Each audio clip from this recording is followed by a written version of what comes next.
ماما وهذا فجأة لما كنت أنا جنب ماما.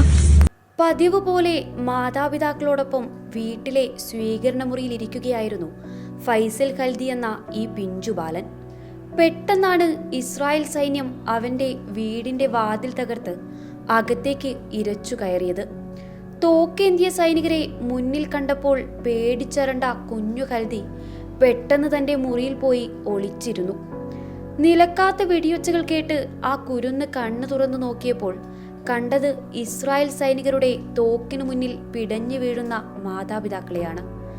കൺമുന്നിൽ വെച്ച് അവർ പിടഞ്ഞു വീണപ്പോൾ അഭയമറ്റ് ഉറക്കെ കരയാൻ പോലും അവന് കഴിഞ്ഞില്ല. ഏറെ നേരം ആരുമില്ലാതെ നിസ്സഹായനായി നിന്ന അവനെ അമ്മാവനാണ് അവിടുന്ന് അൽഷിഫ ആശുപത്രിയിലേക്ക് കൊണ്ടുപോയത്. അപ്പോഴും നടുക്കം വിട്ടുമാറാത്ത ഖൽദി അദ്ദേഹത്തെ മുറുകെ പുണരുന്നുണ്ടായിരുന്നു. ഉമ്മയുടെയും ഉപ്പയുടെയും കരുതലിലും വാത്സല്യത്തിലും വളർന്ന ഈ കുഞ്ഞ് എത്ര പെട്ടെന്നാണല്ലേ അനാഥനായി പോയത്.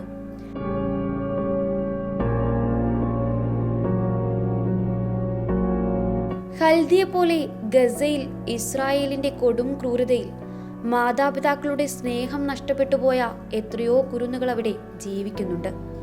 അവരിൽ പലർക്കും മാതാപിതാക്കൾ എന്നേക്കുമായി നഷ്ടമായി എന്ന് തിരിച്ചറിയാനുള്ള പ്രായം കൂടിയായിട്ടില്ല. കളിച്ചിരികൾ നിറയേണ്ട പ്രായത്തിൽ കണ്ണീരുപോലും പറ്റി നീറിക്കഴിയുന്ന അവരുടെ മാനസിക നിലയെക്കുറിച്ച് നമുക്ക് ഊഹിക്കാൻ പോലുമാവില്ല.